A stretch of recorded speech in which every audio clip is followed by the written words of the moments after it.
Hi hello ನಮಸ್ತೆ, welcome back to my YouTube channel. ನಾನು ನಿಮ್ಮ ನಂದಿನಿ. ಎಲ್ಲರ ಮೋಸ್ಟ್ ಎಕ್ಸ್ಪೆಕ್ಟೆಡ್ ಸಿನಿಮಾ ಸಲಾರ್. ಆದ್ರೆ ಸಲಾರ್ನ ಫಸ್ಟ್ ಟ್ರೈಲರ್ ನೋಡಿ ಸೀರಿಯಸ್ಲಿ ನಾನ್ ಡಿಸಪಾಯಿಂಟ್ ಆಗಿದೆ. ಅದಕ್ಕೆ ರಿವ್ಯೂ ಮಾಡಕ್ಕಂತೂ ಹೋಗ್ಲಿಲ್ಲ. ಬಟ್ ಮೊನ್ನೆ ಸೆಕೆಂಡ್ ಟ್ರೈಲರ್ ರಿಲೀಸ್ ಆಗಿದೆ. ಮೇ ಬಿ ಇದಾದ್ರೂ ನಮ್ಮ ಎಕ್ಸ್ಪೆಕ್ಟೇಷನ್ ನ ಮೀಟ್ ಆಗತ್ತೆ ಅಂತ ಅನ್ಕೊಂಡೆ.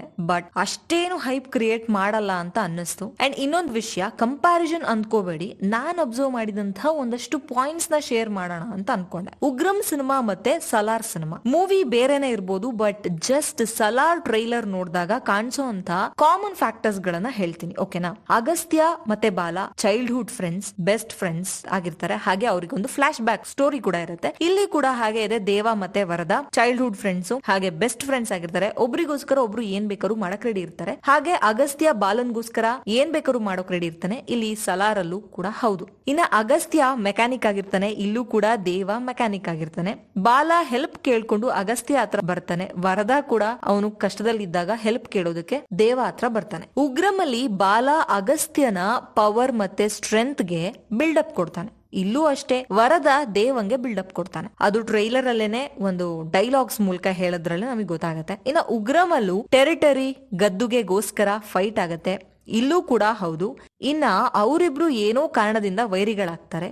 ಸಲಾರಲ್ಲೂ ಕೂಡ ಹಾಗೆ ವೈರಿಗಳಾಗ್ತಾರೆ ಅಂತ ಟ್ರೈಲರ್ ನಲ್ಲಿ ಆಲ್ರೆಡಿ ರಿವೀಲ್ ಮಾಡಿದ್ದಾರೆ. ಮತ್ತೆ ಅಲ್ಲಿ ಮುಘೋರ್ಗೋಸ್ಕರ ಅಷ್ಟೆಲ್ಲ ಫೈಟ್ಸ್ ನಡೆಯುತ್ತೆ. ಇಲ್ಲಿ ಖಾನ್ಜಾರ್ಗೋಸ್ಕರ. ಅಲ್ಲೂ ರಿಯಲ್ ಫ್ಲಾಶ್ ಬ್ಯಾಕ್ ಕಥೆನ ಹರಿಪ್ರಿಯಾಗೆ ನರೇಟ್ ಮಾಡ್ತಾರೆ. ಇಲ್ಲೂ ಶ್ರುತಿ ಹಾಸನ್ಗೆ ಕತೆ ಹೇಳ್ತಿರೋ ಹಾಗೆ ಟ್ರೈಲರ್ ನಲ್ಲಿ ತೋರಿಸಿದ್ದಾರೆ. ಒಂಥರ ಉಗ್ರಂ 2.0 ಅನ್ನೋ ತರ ಇದೆ.